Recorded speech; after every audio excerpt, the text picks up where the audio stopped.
गंजाम जिला शेरगढ़ थाना अंतर्गत धनंतर पंचायत सोनांतर गाँव निरंजन जेना ओरफ कालिया जेना को बोमा और गुड़ीमाड़ घटन 6 अभियुक्तों को गिरफ्त कर पुलिस। गिरफ अभियुक्तों ठारू 6टी पिस्तल 40टी जीवंत गुड़ी 7टी मैगजीन 7टी मोबाइल सहित गोटे होंडा बाइक जबत कर पुलिस। सूचना था कि गत जुलाई 25 तारिख सन्ध्या शेरगढ़ थाना स्थानांतर ग्रामर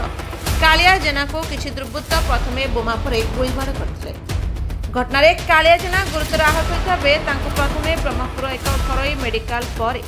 एमकेसीजी और सेठार विशाखापाटना स्थानांतर कर सेपटे घटना को पुलिस गुरुतर सह नहीं एक स्वतंत्र टीम गठन कर तदंत करथिला।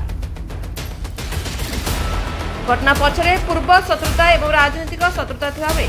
घटना घटाइबाकू अभियुक्त माने 10 लाख टंकार सुपारी डील करथिले बोली जणापड़िछि। एमिति घटना पूर्व अभियुक्त माने 4 लाख टंका अग्रिम आनिथिले। तेबे पुलिस घटना 6 जन को गिरफ्त कर शुक्रवार कोर्ट चालाण करथिबा बेले घटना पछरे एकाधिक अभियुक्त रहितबा नै आसिका एसडीपीओ संतोष जेना सूचना दैछथि।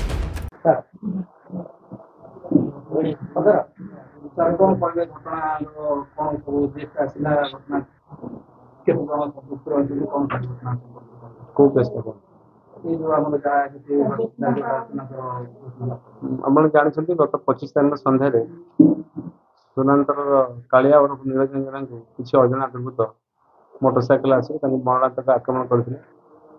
फायरिंग करते बोमाड़ी करते संक्रांत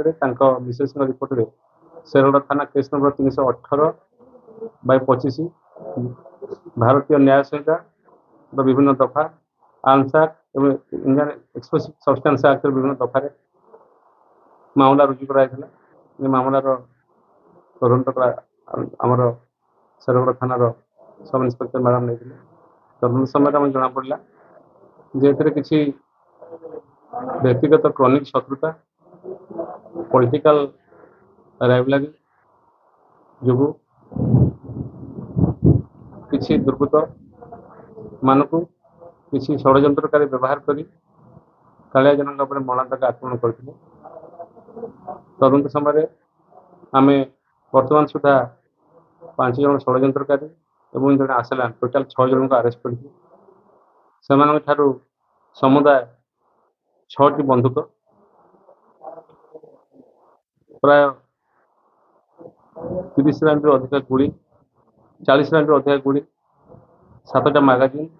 7टा मोबाइल फोन गोटे मोटरसाइकेल जबत कराई तो केस तदंत जारी रही अन्य एक्टिव मान अरेस्ट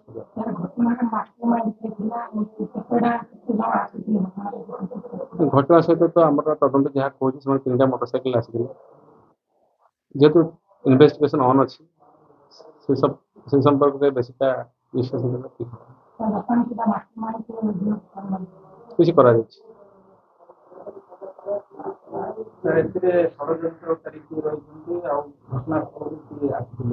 किसी षड्यंत्रकारी आम अरेस्ट फ्रड कर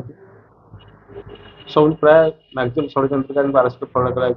स्पॉट को आसता लोक फ्रड कर आउ जहाँ बाकी रही इन्वेस्टिगेशन आम खूब शीघ्र अरेस्ट तदंत तो जना पड़ी तदंत चली तदंत जी आसो जी भर दोषी समस्त को अरेस्ट कर व्यक्तिगत शत्रुता दीर्घ दिन व्यक्तिगत शत्रुता एवं रूपरेख देवाई वर्तमान किसी विरोधी गोष्ठी एक्टिव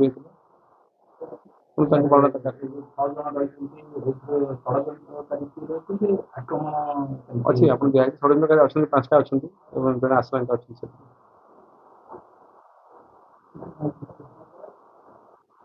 टोटाल पाखापाखि 19 जन ना अजଣା जेहेतु इन्वेस्टिगेशन ऑन अच्छी से रिगार्डिंग आम बेस विश्वास करवा ठीक हेनी तदंत प्रतिबंधक सृष्टि कर समय क्रमे सब पर्दाफाश एफआईआर फैक्ट जो अच्छी अंडर वेरिफिकेशन एफआईआर जहाँ लिखा है समस्त एक्टिव नहीं अंडर वेरिफिकेशन एफआईआर बाहर लोक अरेस्ट कराई छाड़ी दिया तदंत चलती तदंत से इनवॉल्वमेंट आसो एक्शन नहीं अच्छी इन्वेस्टिगेशन ଯେ କେତେ ଟଙ୍କା କଣ ପ୍ରାୟ 10 to 20 ଲାख ସୁପାରି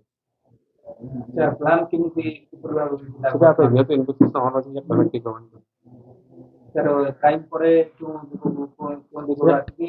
ସେଟା ଇନଭେଷ୍ଟିଗେସନ ବଡ ପାର୍ଟ ସେଟା ବିଷୟରେ ଆଲୋଚନା କରିବା ଠିକ ହଁ ଏଥିରେ ଆମର ପୋଲିସର ଆମ ସବ୍ ଡିଭିଜନର ପାଟପୁରା ଆଇଏସି ହୁଅନ୍ତୁ ଆସ୍କା ଆଇଏସି ବା ଆଇଏସି କମିଶନର ଅଛନ୍ତି ତାଙ୍କର ଇନଭଲଭମେଣ୍ଟ ଏବଂ କିଛି କନଷ୍ଟେବଳ ଯେଉଁମାନଙ୍କର କ୍ରାଇମ୍ କ୍ରିମିନାଲ ଲାଇନ୍ ଅଭିଜ୍ଞତା ଅଛି ସେମାନେ ମଧ୍ୟ ଇନଭଲ୍ଭ ହେଉଛନ୍ତି ସାର୍ ଏ ଯୋଉ ବନ୍ଧୁକ ଗୁଳିର କଥା କହିବା ଏତେ ସାରା ବନ୍ଧୁକ ଗୁଳି ମଧ୍ୟ ଜବତ ହେଉଛି ଏ ବନ୍ଧୁକ ଗୁଳି କେଉଁଠୁ ଆସିଲା କିପରି ଭାବେ ସେଟା ତଦନ୍ତ ସାପେକ୍ଷ ତଦନ୍ତ ଭିତରେ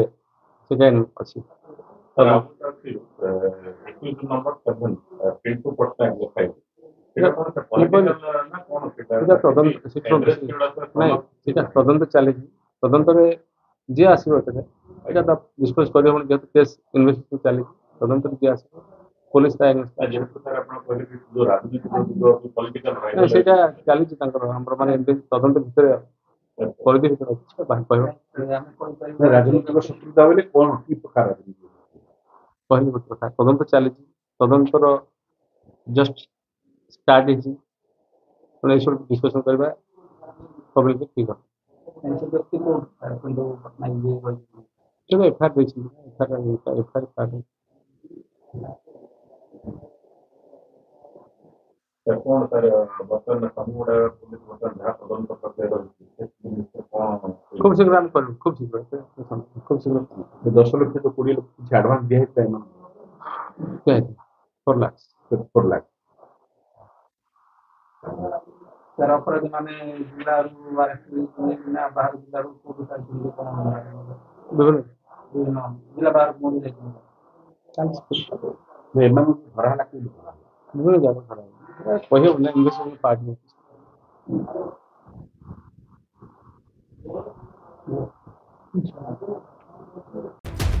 bureau report Narad news Odia.